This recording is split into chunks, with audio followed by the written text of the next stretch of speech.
This is Optimal Living Daily, episode 2115, 10 Signs That You Are Burnt Out and Need to Recharge, part 1, by Renee of downsized.com, and I'm Justin Malik. Happy Saturday and welcome to one of the only podcasts in the world where blogs are narrated to you for free with permission from the authors. It's an award-winning podcast thanks to you. Today I have a bit of a longer post, so I'll read the first half today and then finish the rest for you tomorrow. So with that, let's get right to it and start optimizing your life.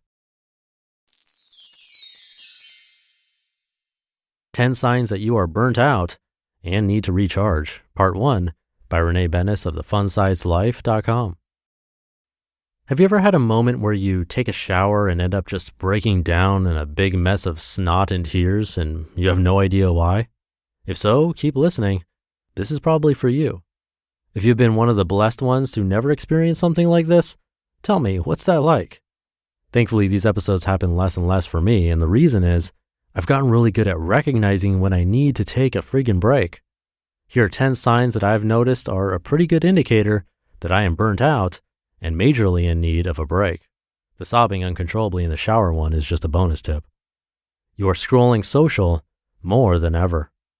When the mind is exhausted and needs something to distract itself, there's no easier way to do it than scrolling social media.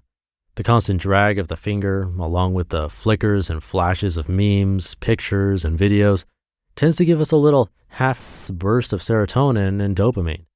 I say half because these bursts can often lead to addiction, which means we keep picking up our phones more and more. We seek to find comments and likes on our social media posts, only to find ourselves no longer getting that social media high when the notifications drop. That means while we might get a quick pick-me-up from social media when we turn to it more, just like any addiction, it can actually become more of a crutch and a means of escaping the real world. If you find yourself mindlessly scrolling in a zombie-like state, this is a good indicator that it's time to chuck the phone on your bed and run or delete your social apps altogether for a few days. Go for a walk, make a coffee date with yourself, or take a nap. All three of these things are likely to help you far more than one more hour of scrolling will. You find yourself being more easily angered. I've always loved Wayne Dyer's analogy about squeezing an orange. If you squeeze an orange juice will come out. The reason being should be obvious. An orange can only produce whatever juice is inside. This is a good reminder to us that whatever comes out of us is a good indicator of what we are carrying around inside. This means if you find yourself having quicker outbursts of anger, you probably have a lot of built-up tension you are carting around with you every day.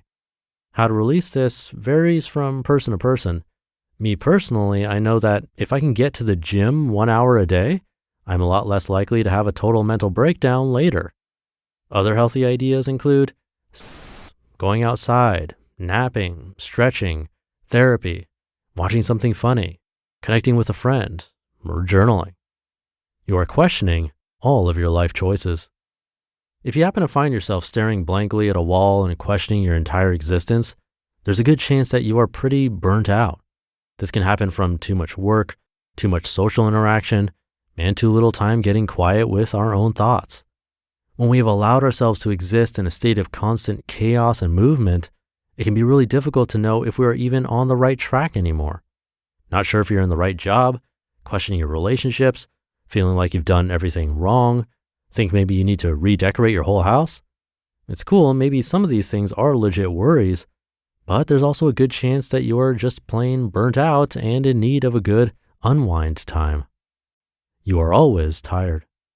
Have you ever had those weeks where you feel like your brain isn't working and you could 100% crawl back into bed over and over and over again, or just never leave?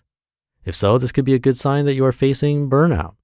If this is something that is normal for you, might I suggest looking into different medical possibilities? For myself personally, I know that understanding my diet, after a lot of pain in my figuring it out, I realized that how I eat really plays a major role in my energy levels. The FODMAP diet is what finally did the trick for me. I also know a lot of times this chronic tiredness could be a sign of an underlying mental health issue or physical condition. My hope is that you know when you need to take care of yourself with either a nap, a break from work, or throwing up a white flag and admitting you need help from someone who can help you put an end to this madness. To be continued. You just listened to part 1 of the post titled 10 Signs That You Are Burnt Out and Need to Recharge by Renee Bennis of thefunsizedlife.com. I'll finish the rest of the post for you tomorrow, but I'll keep the episode short for today. Thank you for being here and listening every day, including the weekends. And I'll be back tomorrow to finish up this post where your optimal life awaits.